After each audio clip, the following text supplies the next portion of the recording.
Pirkei Avot, first parak, Mishnah 11. Here we go. Avtalion would say, Chachamim, hizaharu b'divrechem. Sages, be careful with your words. Shema tachuvu chovat galut, v'tiglu limkom hamayim ha'ha'im. Lest you incur the penalty of exile and be carried off to a place of evil waters. V'yishtu hatalmidim habayim acharechem v'yamutu. And the disciples who follow you drink and die. V'nimtza shem shamayim itchalel. And thus the name of heaven becomes profaned. So we have a number of questions here. First, what's the deal with the exhortation to the Chachamim specifically? Why can't we just say, Avtalin Omer, hizaharu b'divrechem? We should all be careful with our words. So why are we focusing on the Chachamim? That's one. And two, what's the deal with this kind of long, drawn-out analogy of you might go into exile and there'll be evil waters and the Talmidim will come, it'll drink the evil waters and then they'll die? Okay, you'll teach something bad or something will go wrong and the Talmidim will die. I don't understand. Why do we need to hear so much about this exile and evil waters? Just let's get down to the point. And moreover, I would have thought that the simple fact that the Talmidim would die is bad enough. Why do we need to go further? That's one. And two, what is causing the name of heaven to be profaned? Is it the fact that the Talmidim die? Does it have something to do with the water? Well, how do I understand what's going on here? And so to get some of these questions answered, at least, let's look at the Yachin. The Yachin was, or the author of the Yachin lived in the late 1700s and mostly the 1800s, and he writes like this, profound idea. He says, Divrei Torah nimshalim liyayin. Words of Torah are analogized to wine. And he brings a pasuk from Mishlei. It's chapter 9, verse 5.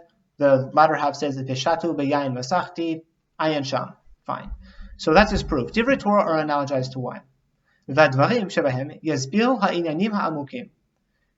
And the words in them will explain deep matters, deep thoughts. Like what? Hem kemaim sheyimzagu behem hayayin hachazak sheyeh ra'ui l'shtiyah. That's like water that you pour into strong wine so that it'll be fitting to drink. And there's some background information we need to know here. We see this concept elsewhere. For example, in Brachot in the 7th parak on 50b, we see this. It says like this. So Tanu Rabbanan, Yain ad shelo natan letocho mayim in mevachin alav borei pri agafen ela borei pri etz. Right? That's the fee one time of the fee Rabbi Eliezer. He says, look, wine back in the day was very strong. It was extremely potent, and so to make it drinkable, you had to pour water into it. You had to water down your wine. That's the way it was done back in the day. And to the point where this was so extreme that one of the Tanaim would say, like, it's so undrinkable that you can't even make Borei Pri Agafen over it. You can only say Borei Pri Etz. The Chachamim disagree. They say, no, you can say Borei Pri Agafen, fine. However, even the Chachamim will be modest, so it says, Modim Chachamim, the Rabbi Eliezer, Bekoshel Bracha, like if you're saying, making Kiddush, She'en Mevarchin Alav Ad Yiten Letocho Mayim. You can't make Kiddush on unwatered down wine until you water it down because it's so undrinkable. And so we see, coming back to our Mishnah, Divrei Torah nimshalim leyayin. Sometimes the words of Torah are so powerful, they're so potent that they're undrinkable. Talmidim can't drink it. It's just too much. It's too intense. So what you have to do, we have to water it down. The Chachamim have to water down their Torah in order for it to be ra'ui l'shtiyah, says the Yachin.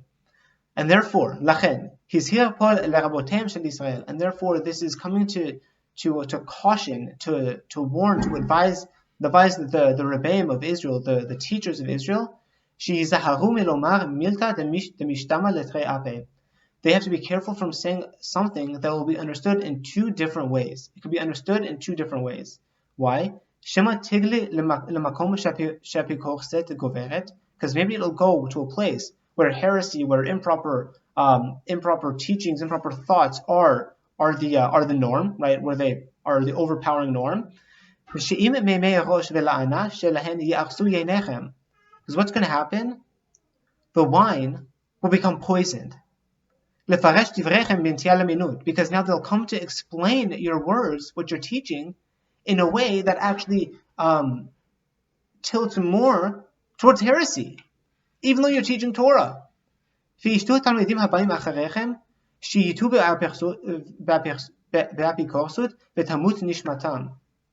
Talmidim, who come after these people, will make the mistake. They'll tilt towards heresy, and their souls will die. Now this is incredible, and we'll explain why.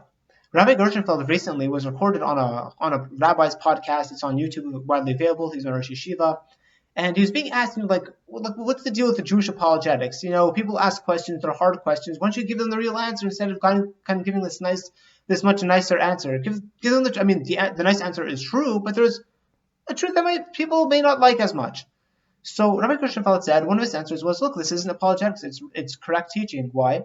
Because what happens is sometimes when you teach a student, they won't be able to understand the depth there. It's just too much. So what happens is you have to do it tzimtzum. You have to kind of narrow down the concept and deliver it, and then that way you're doing true education. That's what education is. You can't always slam somebody with the full truth of an idea. You have to kind of give it to them a bit piecemeal at first, so it's palatable, and at that point they'll detect the deeper idea. Right? A lot of this is kind of my words, just elaborating on Rabbi Gershenfeld. Any mistake here is my own.